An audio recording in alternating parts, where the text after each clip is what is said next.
Danzig. I'm a big Misfits fan.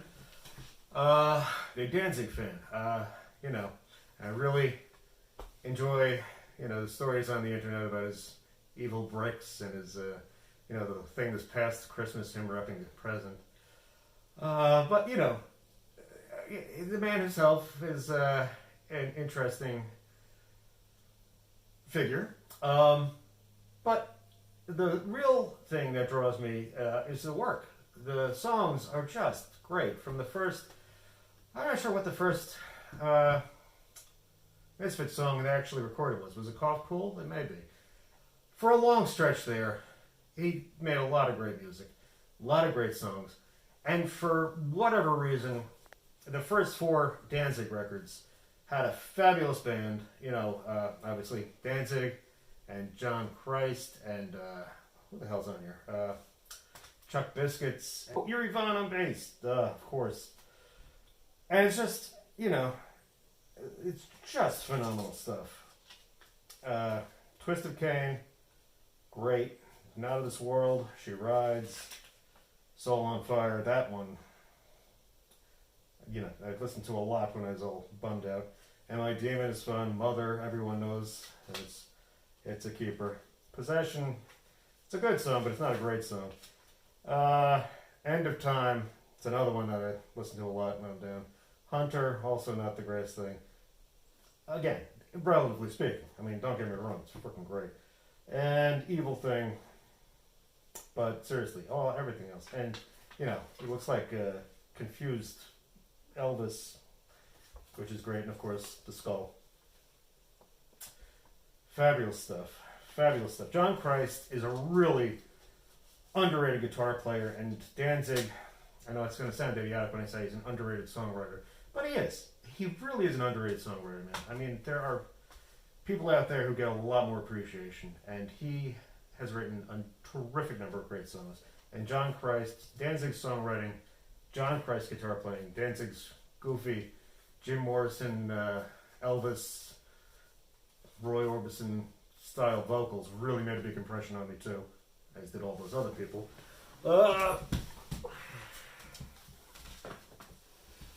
Who's next? Down. Jesus, I yelled that one out, didn't I? So this is 95, the first record by Down. And, obviously I was a big fan of Pantera and COC. And, I guess I heard one of these songs, probably Stone the Crow, on the radio. And it just really grabbed me, and then Temptation's Wings, and all the rest of these are freaking great. And this first record is really, really tight. Great songs, great performances. And it's really, when I was really, when I was much younger, I listened to a lot of Leonard Skinner until I started, feeling skeeved out by Sweet Home Alabama. But I listened to a lot, and they were great. Freebird, the leads are a little wheedly, but it's good. It's great. I'm stopped. Point is, a lot of the good things about Leonard Skinner remind me of this, or vice versa. But it's great, and freaking Crowbar, Kirk Winstein, fabulous. It's just freaking great. Great people. Great artists making a great record, especially for a supergroup sort of thing. Very good. Now this opened a can of worms for me. This, Sheltered Boy, really didn't know much about anything. And also, there was a lot going on. Long story short, this is the first Foetus album I ever got, heard, and 95, last year of high school, his only major label release, Sony. And it's, on the Sony Jumbotron in Times Square, they put his stuff up for him since he was on the label. It blew me away, and it led me down the path of, delving into Foetus and Jim Thirlwell's work, under all his other names. And it really just reached out and grabbed me and took my head and just pounded it into the curb.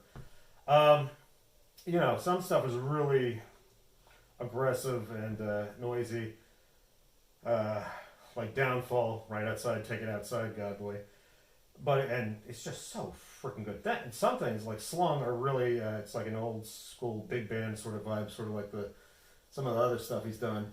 But it's so, I mean, it's good. It's so good. This whole thing. Verklempt is probably the big one. They Are Not So True. It's a little more slow and there's some great playing on here. This Mark Ribot does a lot of, not a lot, there's a few things with Mark Ribot on here. I know Verklempt he's on, and Slung he's on. And then Todd Ashley from Cop Shoot Cop is on a couple of these too. And he's a great bass player, really different, unusual bass player. Cop Shoot Cop is a good band too. Foetus has had a tremendous amount of records, and just great stuff. And a lot of it is a little scary and off-putting. Not in a horrorcore sort of way, or not in a Cannibal Corpse sort of way, but more socially upsetting, I guess. I don't know, it makes sense in my head. Anyway, this is probably the easiest record to get into as far as Foetus goes, and it's a good starting point for diving down that rabbit hole. And it's so, it's great.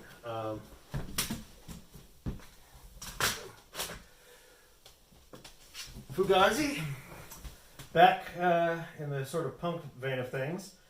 Obviously, Ian and Guy really were a terrific tag team here with both guitars and vocals, and not to mention the rhythm section. They're fabulous, and the four of them together are just fabulous.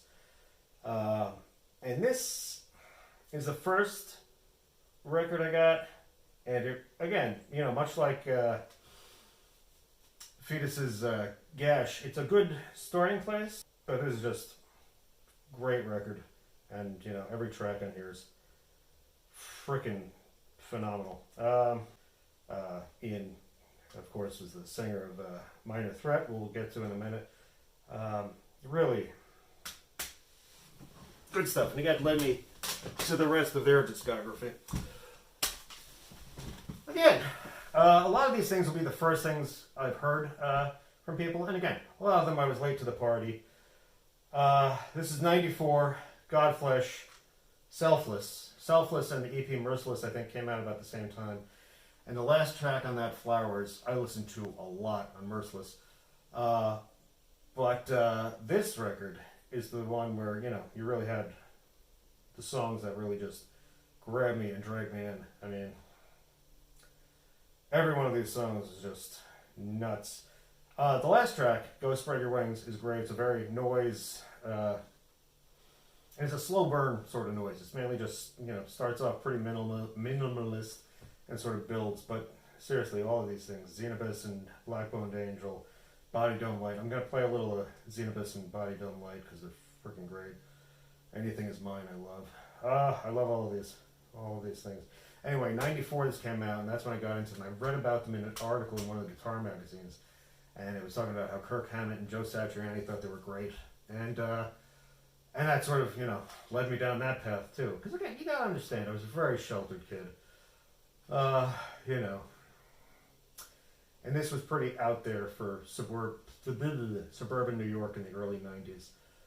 But it was so freaking, it was heavy, it was melodic, there was nothing that made me cringe, And a lot of things, there's always a facet of it that makes me cringy. But this just bulldozed me like a bulldozer.